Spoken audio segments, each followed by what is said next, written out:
Hello, welcome again. My name is Owen, your elder care advocate. Um, Aging is inevitable.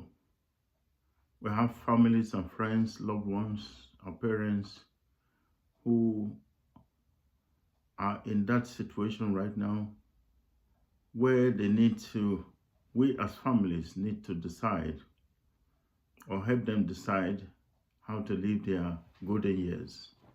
It's not an easy decision, especially for people who have lived their life in active years, be in charge and in control of their situations, and suddenly have to be put aside. Putting it merely put that way, that's exactly how it is. Families, parents, loved ones who have been in charge of affairs and suddenly get to a point of like being relegated to the background, that even the decisions concerning their well-being and life have to be made by others for circumstances that are beyond their control. It can be as a matter of point of health decisions and well-being, or their state of mind, or their inability to make rightful decision based on their capacity. It's a painful decision, but one way or the other, many families have come to that point where they need to decide, because the children grow up, become families themselves. They have their own family, nuclear families, but their parents are still part of their life, but they need to be careful. And because of pressures from work, from life, from all the other issues, we may not have enough time to dedicate to our parents. And that important decision to be made, whether to continue to support our parents at home or to have them one way or the other positioned in a place where they will have 24 hours round the clock care. That's the decision between home care and nursing home. That is unfortunately the inevitable situation that eventually arrive at every one of us. At some point in your life, others may have to decide how you live your life for you. And for those who have families and friends and loved ones, and their close family, as at the point where our parents still have the capacity, we have to take that decision in agreement with them based on their exigencies. You see, my experience in working in adult social care, in care homes, in home care, domiciliary care here in the UK, especially starting with the home care, the domiciliary care. The first time I worked in that sector, I came to a conclusion, and that's one of the reasons why I had to pull out of that and decide to work in the care home as well. As an agency worker, those days I go to the homes of these elderly ones, and I find them very interesting. They have stories they have to tell you. They're willing to chat with you. But I find that many of them are very lonely, and in most cases, the only person they may see in the whole day may be the carers that come to the home to look after them. And you, as a health care worker, sent there to assist them in their basic needs and medications and all that, you have limited time. And I used to struggle with that because I would have loved to spend time talking with them, but my times are limited. And when I have to go away to attend to the next call down the street, or I have to drive to another street, another location, I felt terrible. But the job needed to be done. And that is the point where I begin to feel no, this is not right. But something needed to be done in that area.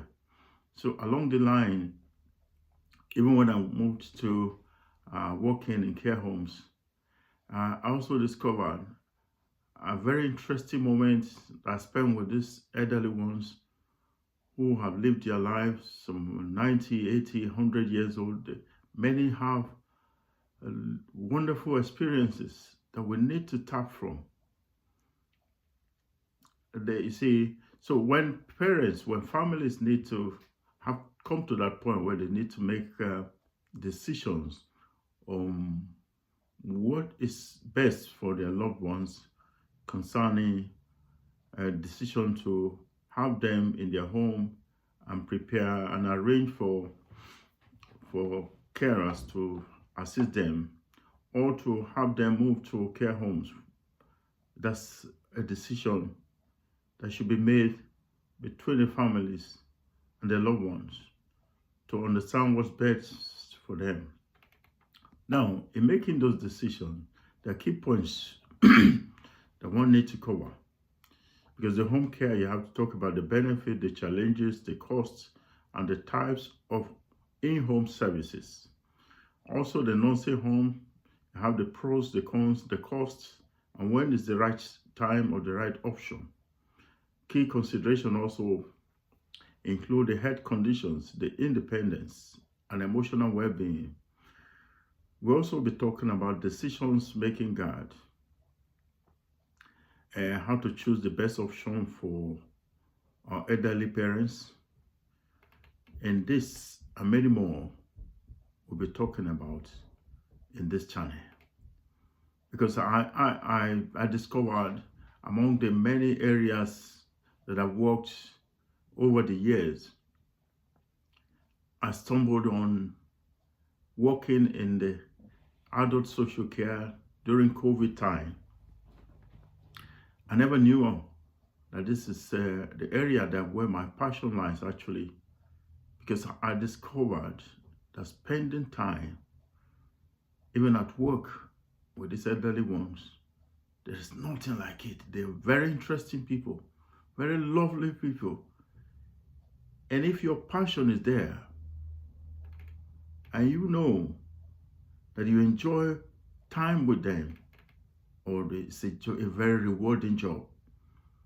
But then, these days, for one reason or the other, we find people who end up in that category of job thinking it's an easy job, because the job itself is very emotional, psychologically, and very draining emotionally. So if your passion is not there, you don't have the empathy, the patience, and the care actually, that you truly, sincerely care about these people, just know that that job is not your job.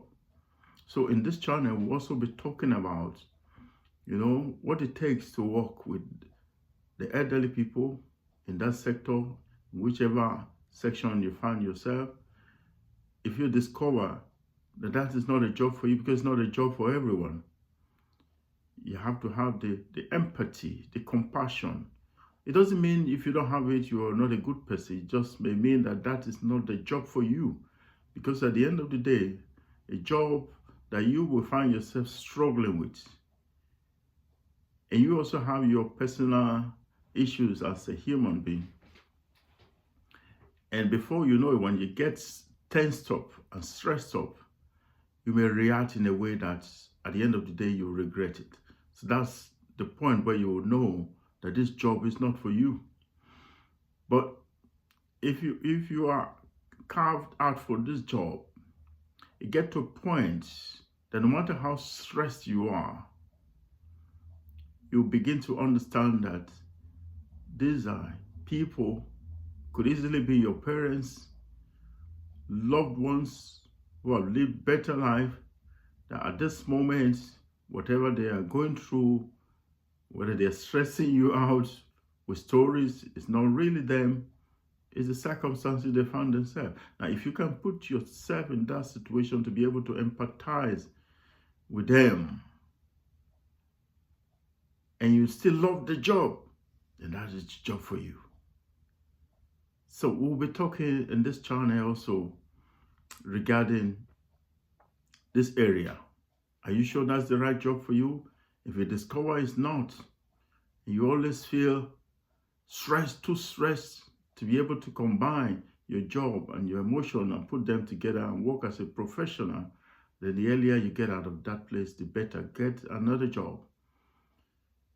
Get another job and get your life together. It doesn't mean you're a bad person.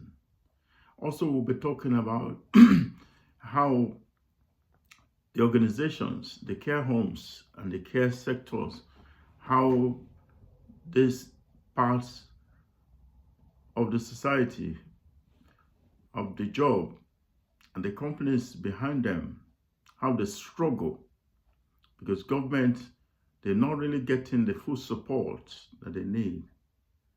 You think they're making money, but if you know what it takes to keep the home warm 24 hours, year in, year out, even when the home is not full, and they have staff to be paid, they have business to run, we'll also be talking about that because, in my opinion, this shouldn't be a profit-making organization because it's not. So you as an investor, as a business owner, if you can't get the right support financially to run this business and you're struggling with it, then maybe you should look elsewhere and do something else. Because I sincerely believe that this is not a business running, profit-making venture. It should be seen more as charity, as giving back to the society. So therefore, in my opinion, it should be those that have made their money, that are doing well in other businesses, should try and invest, not to make more profits, but to be able to give back to the society. Because at the end of the day, every single one of us, we're going to end up that way. It's a reality that we must face right now. You know, maybe one of the reasons I've come to really have this passion, I think, is a way of compensating for the fact that I wasn't really there when my parents' age. I left home a long time ago. And when it got to the point, at this stage in their life, when they were old, I didn't have that, I didn't experience that moment with them. So when I'm actually in the presence of this elderly one, I see my father, I see my late mother, my late father who died over 25, 30 years ago. So it's another way of maybe compensating for that lack. So one way or the other, I've discovered it's a lovely environment. We have a lot to learn from them. But then you must understand and be able to come to that realization. If you're a professional healthcare worker, you must know if the job is for you or not. We'll talk about so many interesting things in this channel. I would appreciate if you join me along this line. There are lots and lot more to contribute. There are lot and lot more to talk about. I believe we will find the right solution. And in this journey, come with me as we enjoy together the golden years of our loved ones in their lovely moments, because we may never have this chance to see it again with them. Thank you very much.